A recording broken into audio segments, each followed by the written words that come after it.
No matter how many times scientists warned humanity about climate change, nobody listened, and by 2019 a series of hurricanes, tornadoes, floods, and droughts caused destruction all over the planet. After losing several cities, world leaders came together led by the US, and they found a way to neutralize the storms with a net of thousands of satellites, each deploying countermeasures designed to impact the basic elements of weather. This net of satellites was known as Dutch Boy and was designed by Chief Architect Jake. For now it was a US-owned operation, but in 3 years the Dutch Boy would be transferred to an international council. One day, Jake is called to a disciplinary hearing with the US Senate subcommittee because he punched a federal inspector and brought Dutch Boy online without authorization. Jake doesn't accept the scolding and meets their words with sass, ignoring the texts from his brother Max asking him to stop. Jake explains he punched the officer because he wouldn't stop touching machine parts that almost killed him, and that he activated the Dutch Boy to stop a series of storms that would have killed thousands of people. The Senate doesn't care, they just want Jake to be obedient, so they decide they'll send new staff to the station to keep an eye on things and that Jake will have to fire some of the old team members. After the meeting is over, Jake bumps into Max, who works under the US Secretary of State. Max has been chosen to be in charge of Dutch Boy, and he's decided to fire Jake because he thinks that's the best thing for the project. Jake is devastated to learn his brother can do this to his family and doesn't speak to him again. 3 years later, a UN team stationed in Afghanistan gets some weird readings on their scanners and goes to check a village nearby. To their shock, the entire place is frozen and the people are dead. A recording of this finding is sent to US President Palma and his team, agreeing it must be kept secret for now. There's evidence this was caused by Dutch Boy, but the politicians don't want to shut it down because the press will immediately jump on it to find the cause. Max proposes to send someone to check on the malfunction, and Secretary of State Deckham tells him to hire Jake for the job because no matter how much Max dislikes his brother, Jake is still the one that knows the station the best. Meanwhile, in the Dutch Boy, the satellite responsible for Afghanistan comes back to be checked on. Engineer Habib finds some strange date in its hard drive and decides to make a copy that he hides in his locker. Afterward he tries to go back to work, but when he steps into an empty room, suddenly the doors lock themselves around him and the windows break. Habib is expelled into space and dies instantly. The next day, Max visits Jake, who is living in Florida after his divorce, and gets his daughter Hannah 2 weekends a month. Jake doesn't want to see Max and tries to send him away, but Max tells him about Afghanistan and the airlock accident, asking him to rejoin the project. When Jake turns him down, Max changes his mind by pointing out that his invention is killing people. Later, in the Hong Kong offices of the Pacific Climate Council, Long logs in the system and notices something weird about the incident in Afghanistan, so he tries to call Max to warn him, only to be met by voicemail. Afterward he goes to the market to get some groceries, noticing how hot it is. In fact, the heat is so bad that a cat is trying to stay inside the market fridge, and when Long accidentally drops his eggs, they fry on the pavement. Suddenly the ground starts shaking and Long notices fire whirls destroying the streets. He immediately escapes in his car, driving around all the panicking people and the constant crumbling of the buildings. Long doesn't stop until he reaches the road outside the city, and the temperature lowering indicates he's out of reach, but when he turns around he discovers Hong Kong is now in ruins. When it's time for Jake to leave, Hannah cries because she thinks Jake won't return and he's always been hard to rely on, but Jake promises he'll be back. Moments later, Jake is boarding a shuttle and flying to the Dutch Boy, feeling at home again in space. He meets Commander Fassbinder, the chief scientist of the station, and she introduces him to her main team, which includes Security Officer Doucette and System Analyst Duncan. They think the incident in Hong Kong was a gas explosion because that's what the news said, but Jake is sure it was caused by the same thing that froze the village. Meanwhile on Earth, Max is spending time with his girlfriend Sarah, who is part of the President's Secret Service. They're interrupted by a call from Long, who informs Max of the heat he felt before the incident happened, meaning it wasn't a gas pipe. He's tried to check on the Dutch Boy to confirm his theory, but his account has been blocked, and Max discovers so has his. Someone in the government is covering up a system defect, and this has the potential to cause a geostorm, which consists of simultaneous catastrophic weather events triggered all over the globe. Max promises to look into it, and after hanging up, he learns Sarah has been called to work because the president has decided to do a last-minute press briefing, which sounds rather sudden. At the office, Long continues to try to log in when the power goes out. He hears some voices coming from the corridor and rushes to hide. This allows Long to watch how US agents take away his computer and all his paperwork. In the Dutch Boy, Jake learns that the Afghanistan logs were wiped clean by the malfunction, so he orders the team to check the logs of the other satellites to track any signs of corruption. The next day, Max visits his friend Dana, a cybersecurity expert that works for the government IT department. He asks her to look into the blocking of the accounts, and Dana confirms someone programmed this to make it look as if it was part of a glitch, but it was definitely intentional. In the Dutch Boy, Jake has a video meeting with Max, who informs him that there may be some foul play involved in the incidents. Jake is glad to hear this because he knew the Dutch Boy had been built well, and Max authorizes him to retrieve the Hong Kong satellite. This causes an argument because Jake doesn't think he needs Max's permission to do anything, and Max reminds him that he had to clean up after Jake's dumb mistakes all the time after their parents died. He's tired of being responsible for his brother, so if Jake doesn't behave, he'll be fired again. The Hong Kong satellite arrives at the station, but suddenly, the robot arm that grabs it goes crazy and begins shaking around, damaging part of the hangar before dropping the satellite. The fall absolutely destroys the satellite and the team has to salvage the few parts that survived. Unfortunately, the accident created an electrical short and fried all the drives, so Jake thinks they don't have any proof of corruption to analyze. However, Doucette informs him he's been looking at the video of Habib's death and he's discovered something. The panels that exploded had drives in them, and one of them got stuck in the communication tower. Jake and Fassbinder go on a spacewalk to retrieve the panel, but out of a sudden Jake's suit begins malfunctioning and he loses control of his movements. The shaking causes him to drop the panel and get hit against the station, so he ejects his jetpack and manages to hold onto a wire to avoid floating away. Moments later, Fassbinder brings him back inside, and Jake reveals he took the drive from the panel before he let go of it. When the team checks on them, Jake doesn't tell them about the drive because he's sure his suit was sabotaged by one of them. Afterward, he and Fassbinder investigate the drive and discover there are no signs of corruption, which confirms someone has been causing the so-called accidents on purpose. Jake tries to find the login information behind this programming, but he's locked out. In the meantime, Long arrives in DC and agrees to meet with Max and Sarah at a cafe. However, when Long is about to cross the street, he's pushed in front of a car and hit badly. The mysterious man escapes in his own car and Sarah tries to go after him, but she isn't fast enough. Max runs to Long's side and hears him say the word Zeus before he dies. A few hours later, Max gets a call from Jake and takes it because he says it's an emergency. However, Jake only wants to apologize for his behavior and reminds Max there's an unspoken code between brothers before telling the whole story of the day they went fishing with their dad. Max catches on to his intentions and rushes to see Dana to show her a recording of Jake's anecdote. Dana doesn't understand how it's an emergency and Max explains they never went fishing as kids, meaning Jake is trying to pass a message in code because he thinks he's being spied on.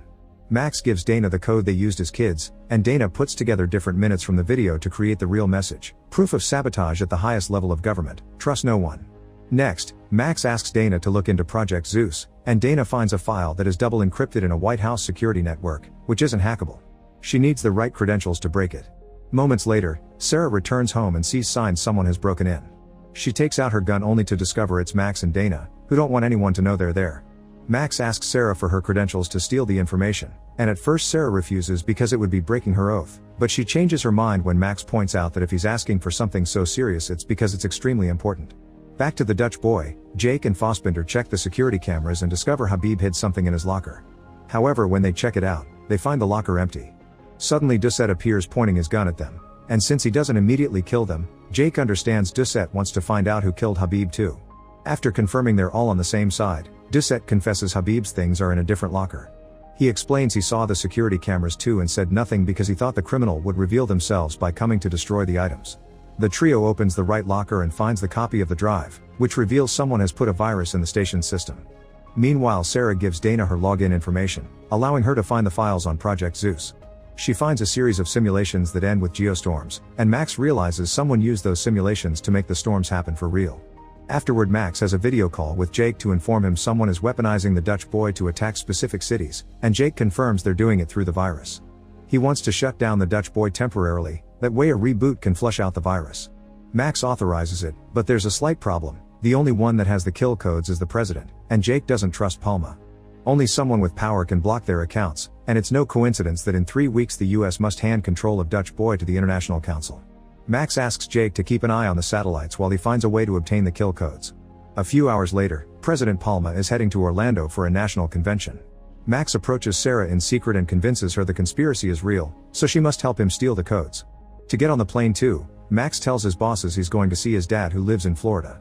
At that moment, the Dutch boy receives warning messages indicating 200 satellites are malfunctioning, most of them nearing critical. The consequences are soon seen on Earth. A massive hailstorm begins hitting Tokyo, and an offshore cold snap takes out half of Rio de Janeiro. Since he still can't shut down the station, Jake decides to launch the spare satellites to replace the ones causing destruction all over the world. They manage to replace the one in Rio de Janeiro before the rest of the city comes down too, but at that moment another alert comes in. A geostorm is starting. On Earth, Max sees the news of the disaster and gets the alert on his tablet too, discovering the storm is coming to Florida next. Deckham approaches him to point out he knows Max's dad is dead and demands to know the truth. Max tells him the president is behind an incoming geostorm, but Deckham has bad news. They can't get the codes from Palma because the president himself is the code.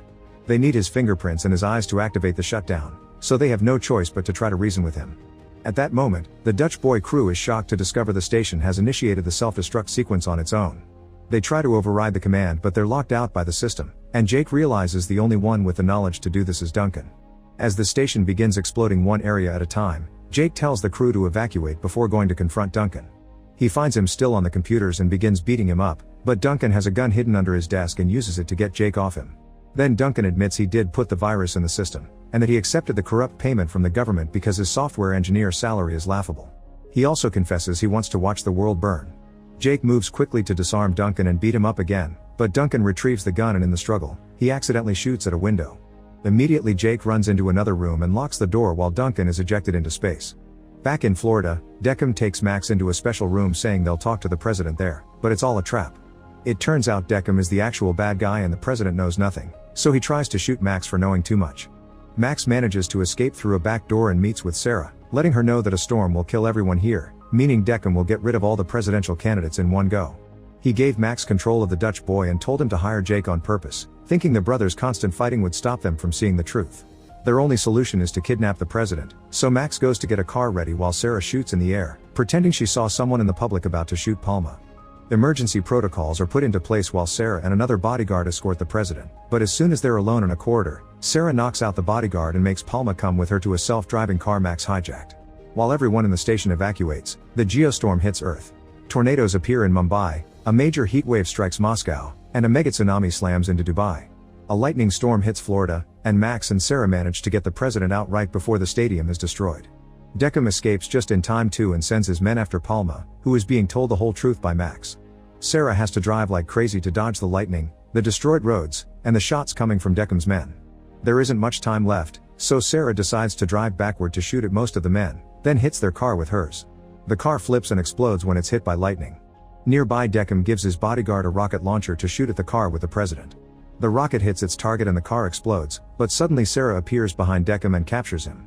She used the self-driving system to make the car move and set up the trap for Deckham. Now the police are coming to arrest him.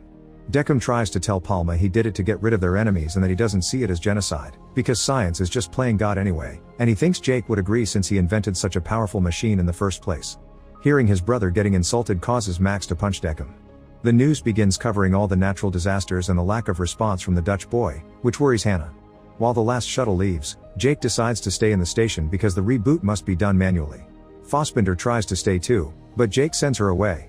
Meanwhile, Palma is taken to the Kennedy Space Center and he immediately activates the kill codes. However, the self-destruct sequence can't be reversed, so the brothers have to say goodbye in tears. They reconcile after all these years, and Max promises to take care of Hannah.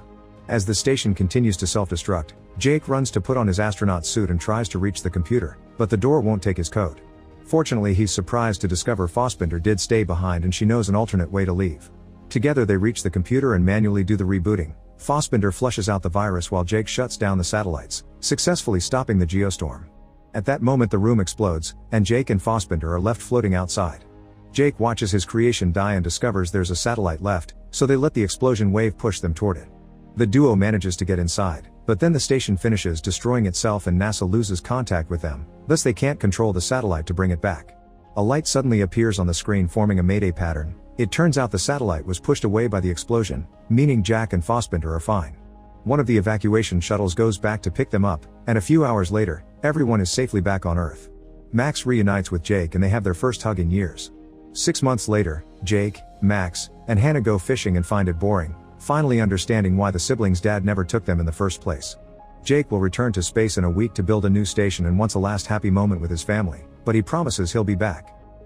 Make sure to subscribe and turn on notifications so you can watch more videos like this. Thanks for watching.